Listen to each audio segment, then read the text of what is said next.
Welcome back my YouTube channel science with JS. जैसा कि बच्चों हम अपना क्लास 10 का सब्जेक्ट केमिस्ट्री का चैप्टर नंबर 3 पढ़ रहे थे, जिसका नाम था धातु एवं अधातु, और जिसके अभी तक हम अपने 3 लेक्चर पढ़ चुके हैं और आज स्टार्ट करने वाले हैं अपना लेक्चर नंबर 4 के बारे में। तो सबसे पहले मैं आपको बता दूं कि अगर जिस बच्चे ने मेरा चैनल को सब्सक्राइब नहीं किया है वो सबसे पहले चैनल को सब्सक्राइब करें और बेल आइकन को दबा दें, जिसमें मेरा चैनल का नाम है साइंस विद जेएस, जिसमें मैंने सबसे ऊपर अपने इस चैनल का लोगो को भी दे दिया है। उसके बाद बेटा हम अपना स्टार्ट करते हैं धातुओं की तनु अम्ल के साथ अभिक्रिया। यानी इससे पहले लेक्चर में हम अपने धातुओं की रासायनिक अभिक्रियाओं के बारे में पढ़ रहे थे और हम अपनी 2 रासायनिक अभिक्रिया पढ़ चुके थे, और आज पढ़ने वाले हम अपनी रासायनिक अभिक्रिया नंबर 3 रासायनिक अभिक्रिया। तो सबसे पहले मैं आपसे बता दूं कि मेरी नंबर 3 पर रासायनिक अभिक्रिया है धातुओं की तनु अम्ल के साथ अभिक्रिया।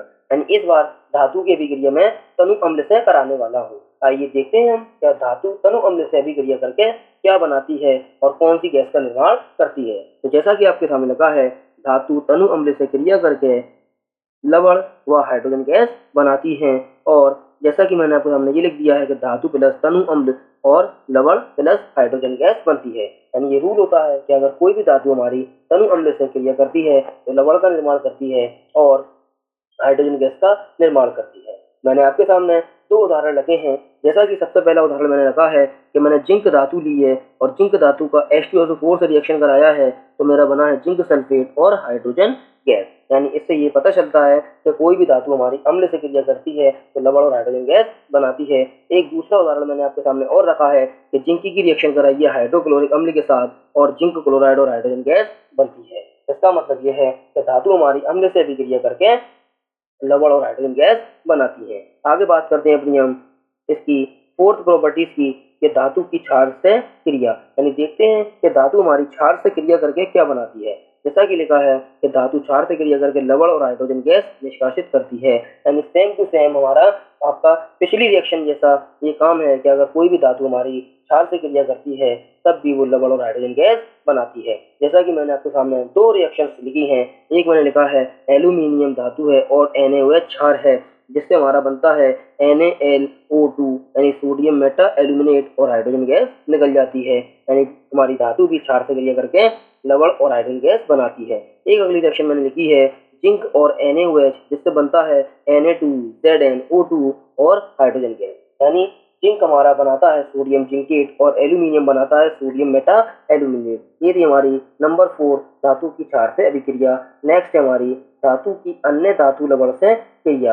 यानी इस बार हमारी धातु किसी अन्य धातु लवण से क्रिया करती है। तो देखते हैं इस रिएक्शन में हमारा क्या होता है। ये रिएक्शन हमारे लिए बहुत ही इंपॉर्टेंट है क्योंकि ये विस्थापन अभिक्रिया का उदाहरण है, और आपको मैं पहले चैप्टर के अंदर विस्थापन अभिक्रिया के बारे में बता चुका हूँ। आइए देखते हैं हम कि धातु की अन्य धातु लवण से क्रिया। तो अधिक सक्रिय धातु लवण में उपस्थित कम सक्रिय धातु को विस्थापित कर देती है। धातु की यह अभिक्रिया सक्रियता के आधार पर होती है।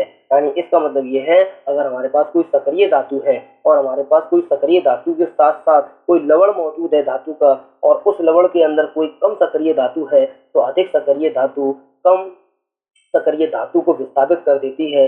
आइए हम इसके उदाहरण को जानने की कोशिश करते हैं। तो सबसे पहले मैंने लिया है आपके सामने जिंक, और जिंक की रिएक्शन कराई है कॉपर सल्फेट के साथ। तो जिंक हमारा अधिक सक्रिय होता है और हमारा कॉपर हमारा कम सक्रिय धातु है, तो जिससे जिंक हमारी कॉपर को विस्थापित कर देती है और बना देती है जिंक सल्फेट, और कॉपर हमारा बाहर निकल जाता है। और ये मैंने आपको विस्थापन अभिक्रिया में भी बताया था। एक दूसरी रिएक्शन मैंने आपके सामने और लिखी है कि मेरे पास आयरन है और आयरन रिएक्शन करता है कॉपर सल्फेट के साथ। इस बार आयरन भी हमारा कॉपर से अधिक सक्रिय होता है और ये फेरस सल्फेट और कॉपर बना देता है। यानी इसका मतलब ये है कि अगर कोई धातु अधिक सक्रिय है और वो धातु लवण से क्रिया करती है तो वो धातु लवण में से कम क्रियाशील धातु को विस्थापित कर देती है। और इस तरह से हमने बेटा अपने धातु की रासायनिक अभिक्रियाओं को पढ़ लिया है। नेक्स्ट बात करते हैं अपनी हम मोस्ट इंपॉर्टेंट टॉपिक के बारे में। सबसे ज्यादा मोस्ट इंपॉर्टेंट है आपका इस चैप्टर का, जिसका नाम है सक्रियता श्रेणी यानी एक्टिविटी सीरीज। याद रखना, बोर्ड में पूछा जाने वाला सबसे ज्यादा प्रश्न है। इस प्रश्न को करना ना भूलें, इसको बहुत ध्यान से सुनें और बहुत ध्यान से इसके नोट्स डाउन करें। सक्रियता श्रेणी क्या होती है? तो याद रखना, वह श्रेणी जिसमें धातुओं को उनकी क्रियाशीलता के आधार पर अवरोही क्रम में व्यवस्थित किया जाता है सक्रियता श्रेणी कहलाती है। याद रखना एक ऐसी श्रेणी धातुओं की जिसमें हम धातुओं को क्रियाशीलता के आधार पर रखते हैं, यानी किसकी क्रियाशीलता कम है और किसकी क्रियाशीलता ज्यादा है, इसके अकॉर्डिंग हम धातुओं को अरेंज कर देते हैं। तो धातुओं का अपनी क्रियाशीलता के अकॉर्डिंग ही अरेंजमेंट करना ही सक्रियता श्रेणी कहलाता है।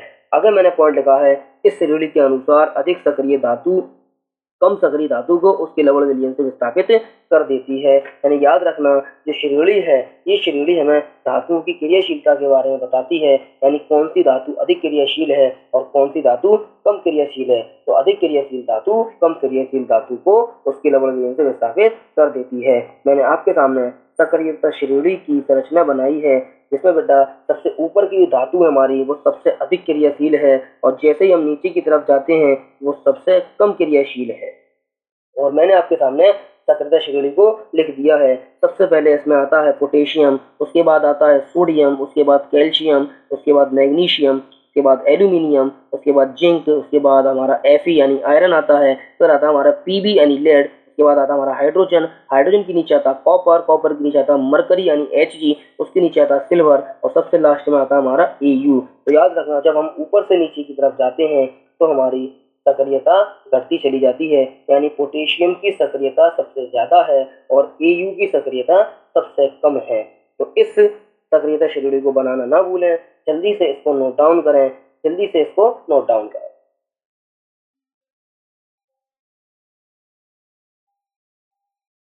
आगे हम बात करते हैं अपने सक्रियता श्रेणी के अनुप्रयोग के बारे में कि हम सक्रियता श्रेणी का कहाँ कहाँ उपयोग कर सकते हैं। तो सबसे पहला अनुप्रयोग मैंने लिखा है धातु द्वारा जल से हाइड्रोजन विस्थापित करने की क्षमता ज्ञात करना, यानी हम सक्रियता श्रेणी की मदद से किसी भी धातु द्वारा जल से हाइड्रोजन विस्थापित करा सकते हैं। यानी हम धातु की रिएक्शन किसी जल से कराएंगे और जल से रिएक्शन कराने के बाद धातु हमारा हाइड्रोक्साइड बनाएगी और हाइड्रोजन गैस विस्थापित कर देगी। जैसा कि मैंने लिखा है सक्रियता श्रेणी में हाइड्रोजन से ऊपर रखी धातुएं जल या जलवाष्प से क्रिया करके हाइड्रोजन गैस निकालती हैं, परंतु हाइड्रोजन से नीचे रखी धातुएं ऐसा नहीं करती।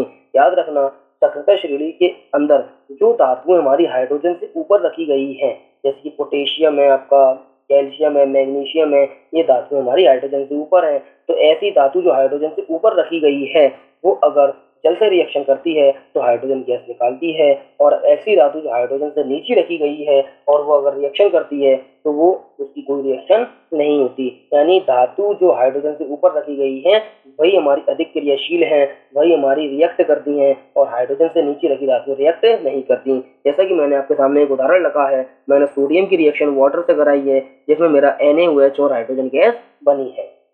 तो याद रखना ये था हमारा पहला अनुप्रयोग। बात करते हैं अपने सक्रियता श्रेणी के दूसरे अनुप्रयोग के बारे में। जैसा कि मैंने लिखा है दूसरा अनुप्रयोग लवण से कम सक्रिय धातु को विस्थापित करना। लवण से कम सक्रिय धातु को विस्थापित करना यानी हमारे पास कोई लवण मौजूद है उसमें कम सक्रिय धातु को विस्थापित करना यानी उसको हटा देना, और ये हम विस्थापन अभिक्रिया में पढ़ चुके हैं। एक बार और पढ़ लेते हैं। इस श्रेणी में कोई भी धातु अपने से नीचे रखी धातु को उसके लवण विलयन से विस्थापित कर देती है। तो याद रखना इस श्रेणी के अंदर जो धातु अपने किसी धातु से ऊपर रखी गई है तो वो उससे अधिक क्रियाशील है, और अगर उसकी नीचे वाली धातु का कोई लवण विलयन है तो वो उस लवण विलयन वाली धातु को विस्थापित कर देती है। जैसा कि मैंने आपके सामने रखा है, जैसे कि मैंने जिंक की रिएक्शन कराई है कॉपर सल्फेट के साथ और जिंक सल्फेट बना है और कॉपर हमारा बाहर निकल गया है क्योंकि जिंक हमारा कॉपर से अधिक रिएक्टिव है। अगली मैंने रिएक्शन यही कराई है आयरन की कॉपर सल्फेट के साथ, फिर से फेरस सल्फेट और कॉपर बना है। तो ये है हमारा अनुप्रयोग सक्रियता श्रेणी के। उसके बाद में हम बात करते हैं अपने कुछ इंपॉर्टेंट पॉइंट के बारे में। तो याद रखना इन इंपॉर्टेंट पॉइंट को आप नहीं भूलना, ये हमारे लिए मोस्ट इंपॉर्टेंट पॉइंट है। तो जैसा कि सबसे पहले मैंने लिखा है एक्वारेजिया यानी अम्लराज क्या होता है।